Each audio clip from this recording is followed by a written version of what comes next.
Frank Lloyd Wright is one of the most intriguing figures of our time, considered by many, including himself, the greatest American architect of the 20th century.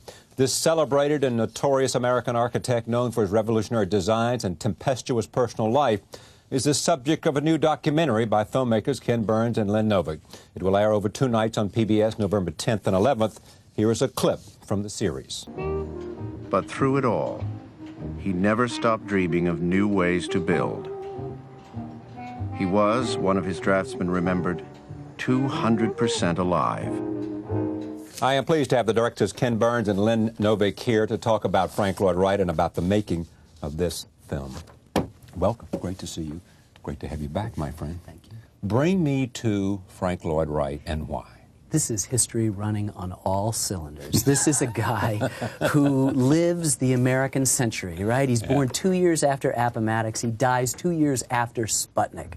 He is the prototypical American in every way. He's got a second act, which people have been saying we don't have. He has a third act. It's so terrific. No second acts in America, it was said. Yeah, but and we definitely have them all the time, particularly now. And Frank Lloyd Wright sort of invented his second acts. He's also the greatest American architect, without a doubt. His overweening ego notwithstanding, that is true. The legacy of the buildings are great. This roller coaster of a personal life makes the biography so interesting. And in the end, he is asking us not just to live and like his houses the way an artist might want you to like his paintings. He's asking you to rethink what a house is and how we live. Architecture is the most important art because it's working on us all the time. And we don't choose to go to it. It's there with us all the time. It's not like the ballet or the theater or the cinema or television. It's working on us now, and he's the only person I know who every moment of his life insisted that we wake up and that he was going to provide the tangible evidence of how we might rearrange our lives to live better and more organically. What is it you, after such study, found most interesting and fascinating about him? Well, for me, I think it was the process of constant revelation of going into every different, unique Frank Lloyd Wright space. It's something we struggled with in terms of making the film, how to convey what it's like to be in these extraordinary places, the Guggenheim, the Unity Temple, some of the homes. And the fact is that you can never imagine, you can't anticipate what it's going to feel like. And when you even look at the outside of a building, you can't see what's inside, and it's always not what you expect. And then the sense of actually being in these buildings for an extended period of time, not just a quick tour with a tour guide, but basically living in a space for a day or two, the way we did when we were filming. It made me begin to feel something of his presence and his genius and try to make a connection with who he was and how he thought about things in a way that's kind of hard to explain, but I feel like it sort of worked on me to the point that now when people ask me what's the lesson of the film and what's important about Frank Lloyd Wright's architecture, I think what he's saying is that we have to expect more of our architecture. It can't just be a purely functional utilitarian space. It has to be something that gives us the possibility of something more, something higher, if you will. Before we go any further, here is Frank Lloyd Wright himself talking about himself and his architecture in an interview with Mike Wallace. Take a look. I understand that last week, in all seriousness, you said, if I had another 15 years to work, I could rebuild this entire country. I could change the nation. I did say that, and it's true. Having had now the experience going with the building of 769 buildings, it's quite easy for me to shake them out of my sleeve, and it's amazing what I could do for this country. I've been accused of saying I was the greatest architect in the world, and if I had said so, I don't think it would be very arrogant. He looked the part. He did. I mean, the cape, the whole damn thing. He acted it out. It was his whole, from the very beginning, he conceived of himself as a public figure. And he knew that he had to play a part to get clients and to get attention.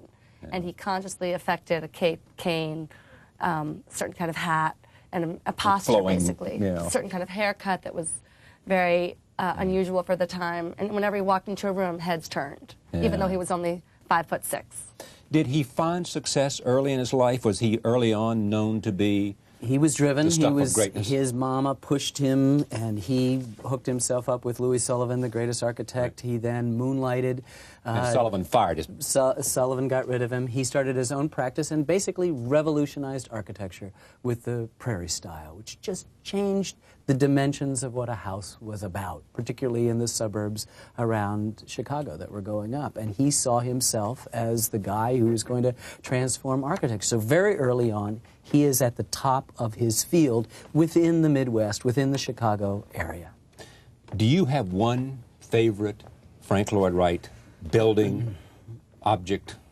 Well, you know, there's a thing. Was it Falling Water? What was it turned you on? Well, there's lots of different things. The thing that you're drawn to is that his buildings are simultaneously monumental and intimate. And I've never seen that in any other building. You go into the Guggenheim, you've seen the pictures, and you go in, and your first impression is, wow, it's smaller than I thought. You take 2 steps, and you go, it's huge. There's a kind of intentionality in his gestures that are great, and they're there in every building. From the private houses, the textile houses in California are great. 4 or 5 houses he did there in the 1920s. But for me, there's nothing more sublime than walking into the Johnson Wax Building in Racine, Wisconsin, which is essentially an office space. It is a cathedral, a temple. It wakes you up. It is, Philip Johnson in our film says it may be the greatest space in America, and I have to agree to him. When I walked into there, my heart sang. It leapt, and I've never had a building do that in exactly that same way, where it wasn't just that you were looking at a great art the way you might admire the brushstrokes in a Rembrandt, but like a Rembrandt, it was asking you questions about yourself. It was demanding something of you, something, as Lynn said, higher. And there can be no greater human purpose to art than that. Even more so than Jefferson's University of Virginia? Well, I think so, very much so. I mean, Jefferson was limited, I think, in an intellectual way. He's always, in his letters, arguing between the head and the heart. I don't think Frank Lloyd Wright argued between the head and the heart. If the heart told him go this way, he went that way. If the head told him go that way, he did that. And that's the great thing. So what he left you with is this idea that the purpose of the architect was to take nature, feed it through the soul, and make something that was more natural than nature itself. And our consultant, William Cronin, said, that's as close as you get to God. And suddenly, Frank Lloyd Wright, in almost everything he's building, is reminding you what our human purpose might be on Earth, rather than just going through the motions. If anything, Frank Lloyd Wright never went through the motions. What's the personal tragedy of his life? Well, he had such a melodramatic life, and he suffered great triumphs and terrible tragedies. The worst thing that happened to him is almost unimaginable and so shocking that it's hard to even talk about, really. He was at the peak of his success in his late 30s, early 40s, married, supposedly happily, 6 kids, this flourishing practice. And he, one day, basically left his wife, ran away, had a passionate love affair with the wife of a client. And they were basically pariahs in his community. He could not come back. He could not work. He was avoided on the street. The ministers denounced him from the pulpit. And he and his lover fled to Wisconsin, where he built this beautiful home, Taliesin. And after they'd been together for about 5 years, he was away working, and she was brutally murdered by a servant who burned the house down. And as they came out, axed him to death. He set the house on fire, and when the people tried to get out, including Frank Lloyd Wright's great love of his life, Mamah, and her 2 children, who were, I think, 8 and 10 or something like that, he hacked them to death with an axe. This guy just, from what we know, and there's not much known about it, he just went insane. And what did that do to Wright? He was devastated and supposedly thought about killing himself. But he didn't last that long. The truth be told, he bounced back relatively quickly. Yeah, went back to work. Went back to work and found a new lust for life. It took him a while, but he basically, it didn't ruin his life. It just wasn't in his personality to let even this terrible, terrible tragedy destroy what he felt was his mission, to get his architecture out. And when he died, he asked to be buried next to her. Yes, he did. Much to the dismay of his then-wife, I think. She was not happy about that, but he wanted to be buried next to Mamah, the woman that he loved who had been murdered, and also near his mother. The successes of Frank Lloyd Wright are everywhere. At Guggenheim, in this city, in Pennsylvania, Falling Water, and the Wisconsin, synagogue in Philadelphia, Wisconsin, everywhere. Oak Park in Los Angeles, the textile houses. And then there are really dozens dotted around our landscape. You know, I've come across in my life, before I even knew I was going to do this film, 20 or 30 Frank Lloyd Wrights that suddenly they're sticking up in a suburb of Detroit or in Amherst, Massachusetts, and they're real beacons on the landscape. Take a look at this clip, more about Frank Lloyd Wright. Here it is. seems to go on forever.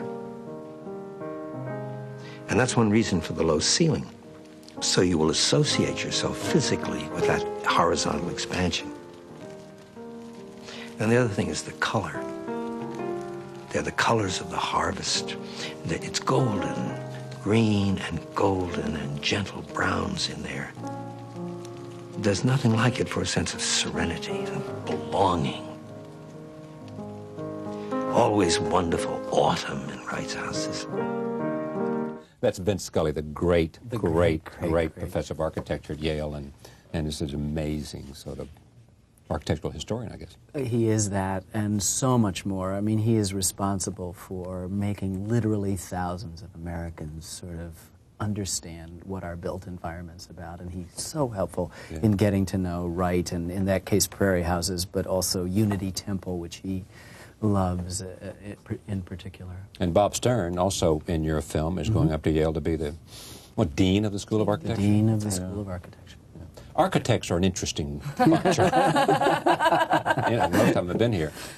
Yeah, they are. It's pretty amazing. We've had the great pleasure to get to know not only Bob Stern, but Philip Johnson in the course of this. And there is this sense of mission and almost monomaniacal focus and jealousies and concerns and appearances, and out of all of this Sturm und Drang, I think following Wright's example comes. They're all characters in it. I've never seen a bunch of people more competitive than architects. Oh my goodness!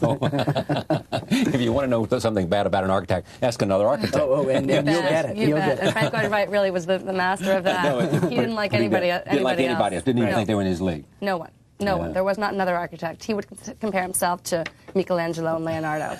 Nobody in the last 400 years was worthy to be mentioned in the same sentence. I was trying to pin Philip Johnson down the other night about who was even close. We know that Frank Lloyd Wright's up there, but who was even close among contemporary architects, present company except, because he's such a great architect himself. He says, I'm not speaking about any of them until they're dead. Actually, I know who he likes, actually. But the other thing, where did he fail? As an architect? Yeah. That's a great question. I don't know. I don't know enough about architecture. I know that there's the superficial complaint that the roofs leaked, that cantilevers sagged, that all of these things sort of happened to his buildings. They were more attractive to look at than to live in. Yeah, and that there was this, definite intelligence that was not only telling you how to live, but to sit in this chair and to have these objects and to, in one case, wear this gown if you were the hostess and these napkin rings.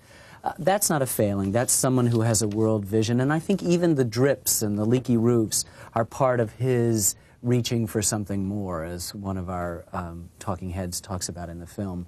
I'm sure among his built environment that there are many things that are lesser, that are experiments, but you always have the sense that they're on some kind of continuum and that he's just digesting materials or forms or shape. Someone came to me and said it's all based on a tartan plaid, that everything is, you can go back to some Welsh plaid and it's all there, and you start thinking about it and you go, my goodness, it is. But then in 2 seconds he's gone, that the cactus in Arizona inspired the lily pads of the Johnson wax. It's I think, great. Late in his career, he was so successful as a very old man, and he built so many houses. And I think at that point, perhaps maybe the quality control, he didn't spend as much attention on every project at that point. Yeah, but the Guggenheim, one of his great achievements. He spent a lot of attention on that. Yeah, and he died, 6 months before it finished? Just before. It's Finished. really, 6 months, and affords us the coda to our film.